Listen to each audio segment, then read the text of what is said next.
Welcome back. Are you ready? The next panel is starting anytime soon, and here's what's coming up. Scroll, tap, repeat. For many people worldwide, social media is the primary source of news. Tech companies are the new gatekeepers, the new editors, and the new referees in the fight against disinformation. Some countries are now questioning if kids should even be on social media. In others, those platforms are the only way for people to express their political views. So, clamp down or open up, regulate or liberate. Let's discuss how governance shapes news in social media. So, please take your seats. Remember to put your phone on silent mode and enjoy. Welcome back from lunch. I'm Ben Fajzullin, anchor, filmmaker, and foreign correspondent at Deutsche Welle, and very pleased to be back with you here in Bonn. I hope you're surviving the heat. Are you doing a good job, Mana? It's hotter than Berlin, even. Who's in control when it comes to the news on social media? Can it be harmful? Regulation. Can governments do more good than harm? We've got a few panelists who can ask and answer those questions, rather. I've got some questions for you as well, so have your phones ready. I'll put up a couple questions up here on the screens in a moment, and I want your opinions. I want your questions as well, so please do put up your hand. We can get a mic to you. Renate Schroeder is our first guest. Would you like to come down? She's director of the European Federation of Journalists.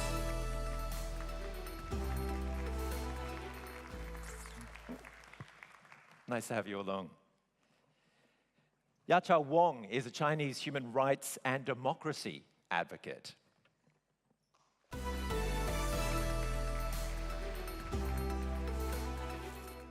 And I'm very interested in getting your take and hearing how things are in China and how they're perceived outside as well.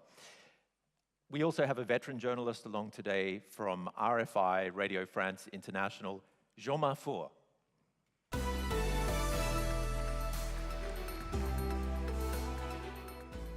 Thank you very much for coming along. So, quick question to all of you. Who is in control, the state, big tech, or the media itself when it comes to news on social media? Does it work? Yeah. Well, I would say big tech. Well, in China, definitely the state. Jean-Marc? No one. No one. No one's in control. What about you? Who do you think? Big tech, the state? It sounds like big tech in many cases, and I guess in China's case, the state using big tech, yeah? Another quick question, heavy or loose regulation? Good regulation. Good regulation, nice answer. Same, good regulation. Jean-Marc? Easy one. Same answer. Same answer. What about you? How much regulation does harm? Could you vote on that for me? How much regulation and can we get the first slide up? How much harm can regulation cause? Not at all, very much is 5, 1 is not at all. So we're in there, somewhere in between. What do you guys think? One of them's edging up, not at all. That's interesting. Anyone else? You've got a heap of people here. Can you all use your phones? It's taken me quite a while to get onto social media and to use my phone. Should I say something? Yeah. To be honest, I find the question rather stupid. I'm Why? sorry. That's all right. It really depends on what regulation there is. Yeah. There is really bad regulation, there's over-bureaucratic regulation, there is good regulation. Generally speaking, we need regulation, we need the rule of law, we also need regulation to protect the ones who cannot defend themselves, and very often it's journalists as well. And they're the journalists, the very journalists I have to stand up for. I have gay colleagues in Uganda, for example, who are so outspoken, where I think, oh my goodness, are they going to be alive tomorrow? And I feel that responsibility to speak up for them. You wanted to say something? You know, the regulation that protects the government, protect the regime is not good regulation. The regulation that aims to protect the people, especially the vulnerable people, I think that's the regulation, if we want just to be, you know, simplified. Well, let's not oppose regulation, protection, and freedom. It's not a good question, actually, because to cut a long story short, the whole story of democracy, I mean, from a European perspective, it's to get a balance between protection and freedom. So this is not a good question, I would say. The good question is to oppose journalism and propaganda. That's a good question. So if protection and regulation helps good, serious journalism, then it's good regulation, you know. And if the price of freedom is to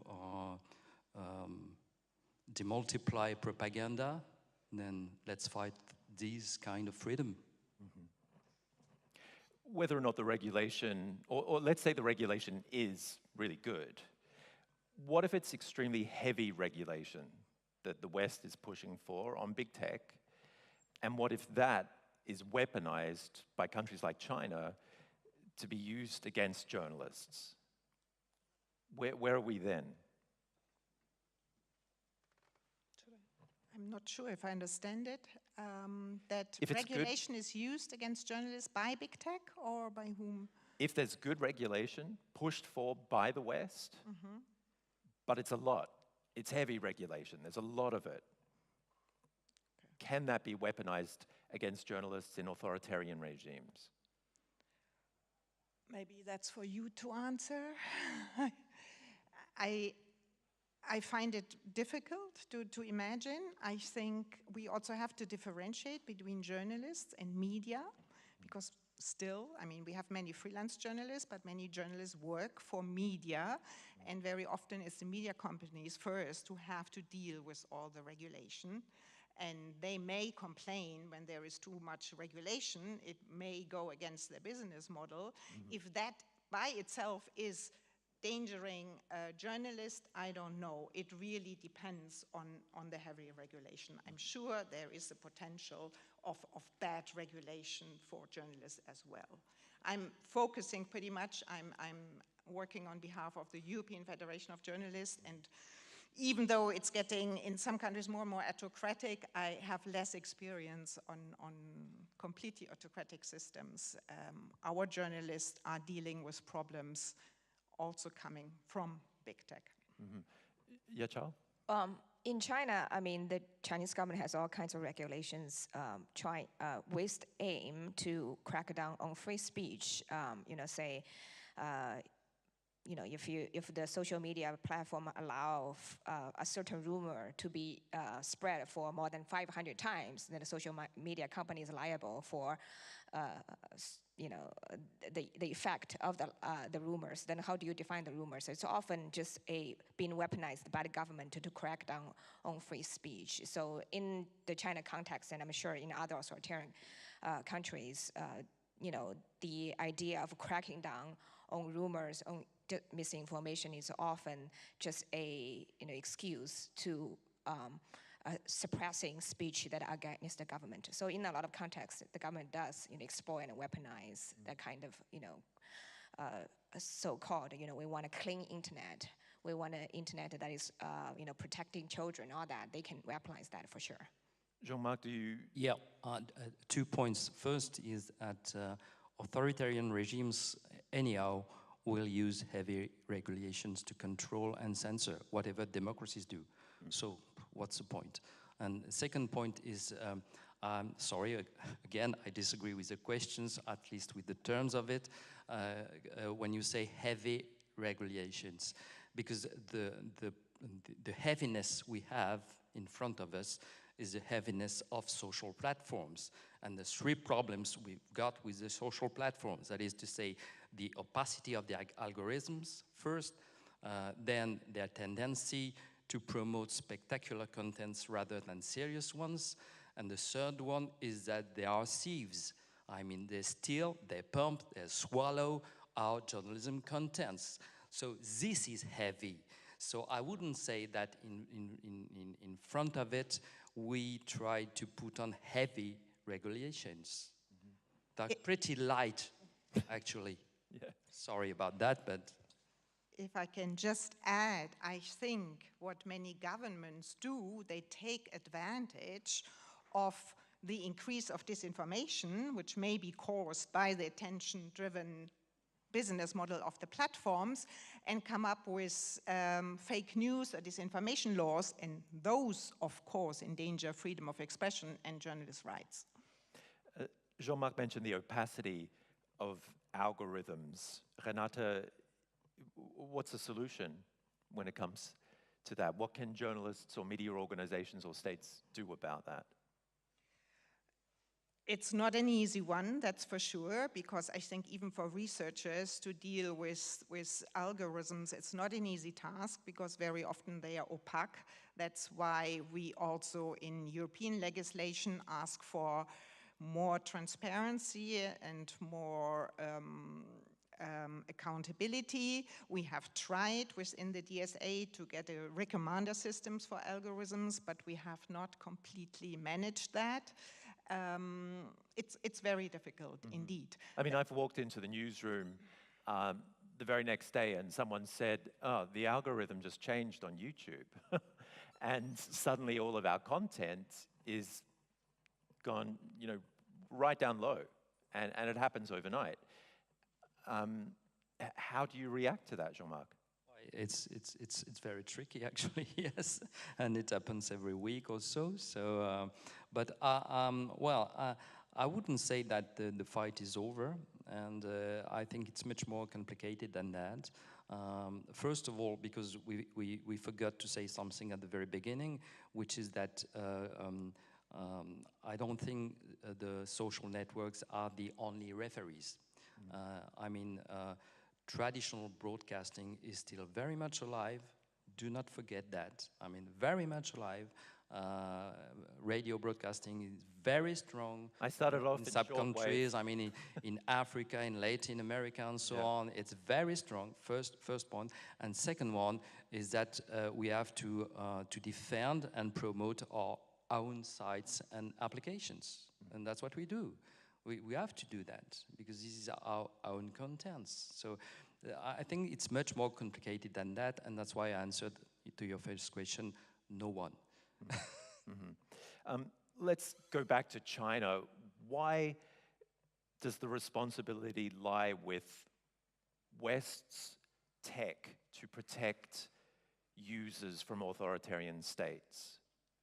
Well, because in China, the social media, there are just no freedom on social media at this point. After all these years, you know, China started the internet in 1997. Then, you know, it was serving as a liberalizing force. There are people discussing about sensitive topics. Then, you know, around 2008, particularly Xi Jinping came to power. Just the crackdown just got intensified.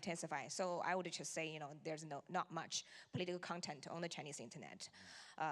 So as a result, people jump over the circumvention, the blockage, using VPN to talk about China on Twitter, on TikTok.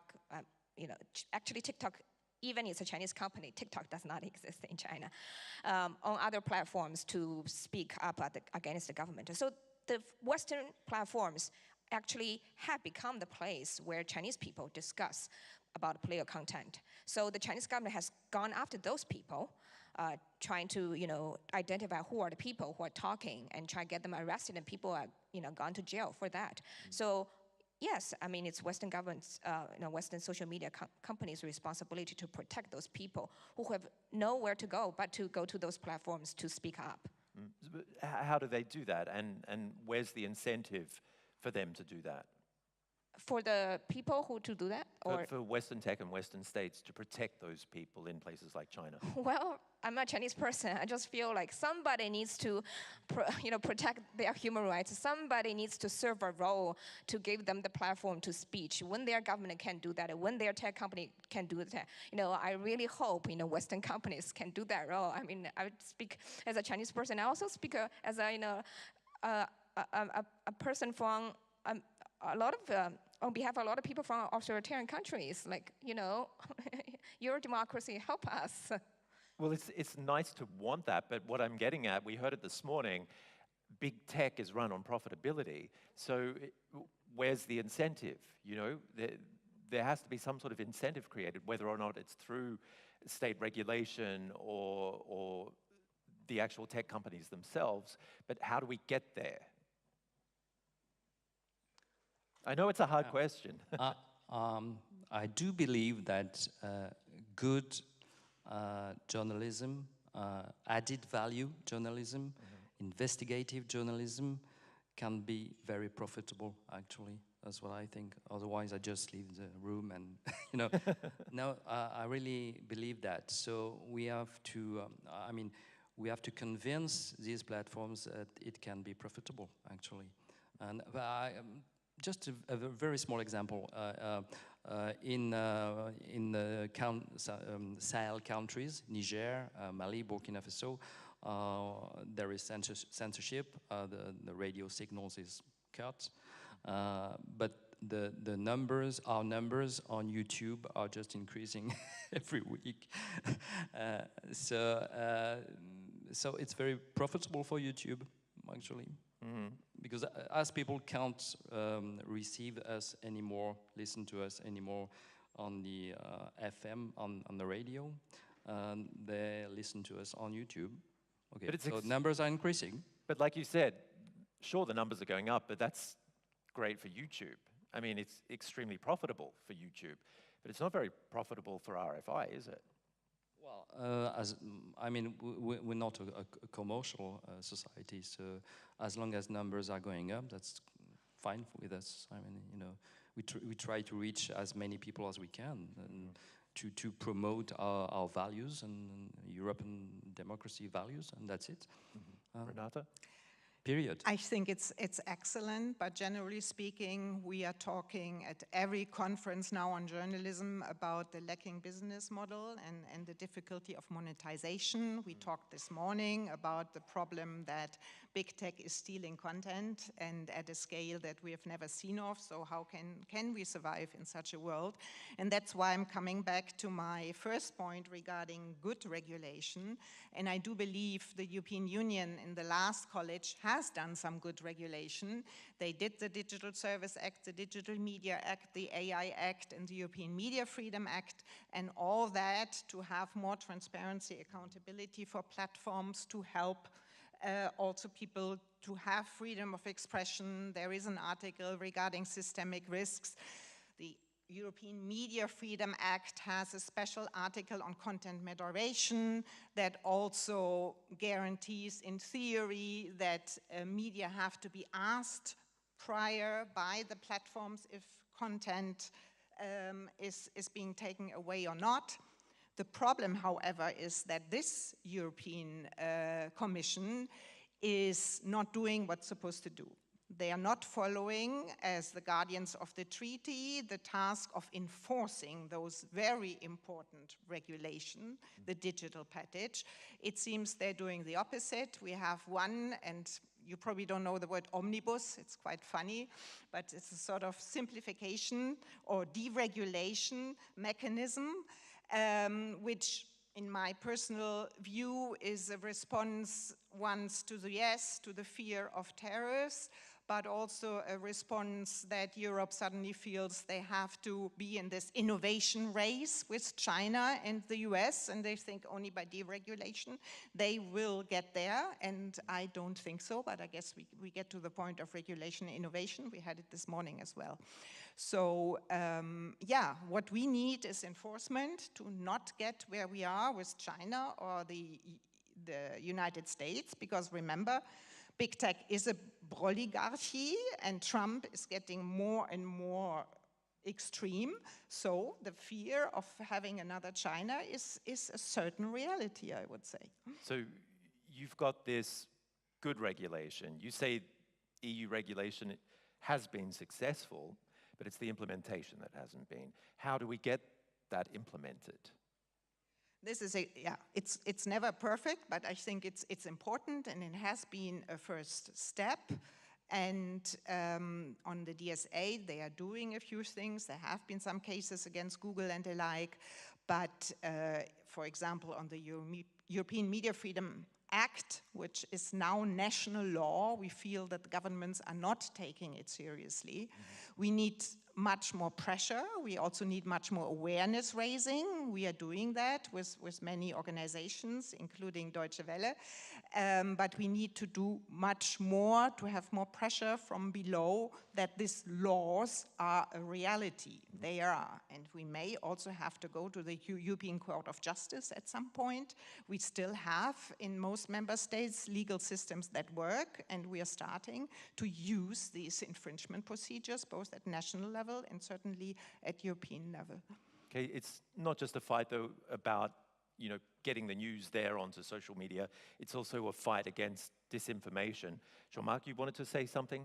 No, yeah, just to add that we've got to explain and explain and explain and explain and lobby and lobby and lobby to European politicians and European Parliament and so on that we that's what big tech does, doesn't it? It does a lot of but lobbying. I mean, we are sort of international media like France Média Monde, RFI, and Deutsche Welle and the BBC and so on. We are sort of between a rock and a hard place. The rock, the social platforms, the hard place, the authoritarian regimes. And the safeguard of democracy is just here, between the rock and the hard place. So we've got to explain then all the time and keep on explaining that you've got to save that. Otherwise, it's lost. That's the point. So you're saying media companies need to put more into their budget? Yeah, that's what we're trying to do right now with the Deutsche Welle and with the Polish television to develop sort of a European shield for information, because we need that, but we need financing, obviously. How do you go about fighting disinformation in Francophone Africa? That's a tricky one. You've got another 30 minutes, or well, it's all the time in every country. It's growing. And it's a very difficult fight. It's mainly coming from Russia, but not only, but mainly. And but the thing is, that's why the game is not over. That our reach is good. I mean, for example, a few months ago there was something on I don't remember which social platform saying that the Congolese president Felix Tshisekedi had just left the country. He left. He flew away, and I was completely wrong, obviously. So we decided that we had to explain that it was completely wrong. Sometimes we don't do anything. You have to do not do nothing. Just do nothing when it's wrong. It's better to do nothing. But in that specific case, we decided that we had to explain, and it had a major reach. I don't remember the figures. It was huge. So all right, there was a disinformation, but the counterattack was good and very good reach. So it's not over, And once again, you can use the algorithm in the good way. It's good and bad at the same time. So, Yaqiu? I live in the United States. There's no regulation, and I think people are very unhappy. So I think, social media company had a good time not being regulated, but now AI companies are realizing that they're so unpopular already. There could be a huge backlash. So this is a way, to tell tech companies, participate, cooperate on this. Otherwise, there might be a huge backlash because people are just so unhappy. And America is still a democracy. Yeah, and exactly. I hear from Americans, it's great what you're doing in Europe. It's also regarding data protection. It's the one and only haven where you have done it, and it's also good for industry. And I think that's why I'm coming back to this apparent juxtaposition, innovation or regulation. No, it's together we can only make it. I think this is very, very important. And we hear it so often, and at EU level, we hear it now from from Commission people who would not have said that before. I think there's a lot of pressure from above that this innovation race has to be won against all odds. And then a lot of lip servicing when it comes to, yes, of course, we defend journalism, we defend press freedom. And it doesn't always work together, because journalists very often are the first one who are harassed at unprecedented level online. And auto-censorship is the only response if nothing is happening. Is there a way of making online platforms liable for the content they share? Well, this is our saying. We think the only way is to make them liable, also to have a level playing field, because otherwise media has to follow standards and regulations, and the online platforms who share content don't. This just doesn't work together. We have been talking also this morning about the need for financing journalism, and with this unlevel playing field, I think it's very, very difficult. And there is a slow recognition that this is necessary. And to all of you, what about a public service algorithm to place verified news above unverified content? I'm not sure whether I fully understand the question, but I think the answer is to cooperate on a higher level. Because especially in Europe, I mean, we have to cooperate on a higher level. Because if every public service, every public media works on its own in its own country, it won't be enough. We have to share our contents, and we have to go on this path. Well, isn't that what you're doing, Renate? Isn't that your work? You're pooling together journalists? Yeah, we are, well, actually, our federation is a federation of unions and associations, and we are there to protect their work, which is under fire, and on all levels, be it online or not online, and they are facing both the problems from politicians who are doing more smear campaigns, but also from big tech stealing everything. Regarding the question of public interest algorithm, it sounds very good. I don't exactly know, because I'm not an expert, how to get there.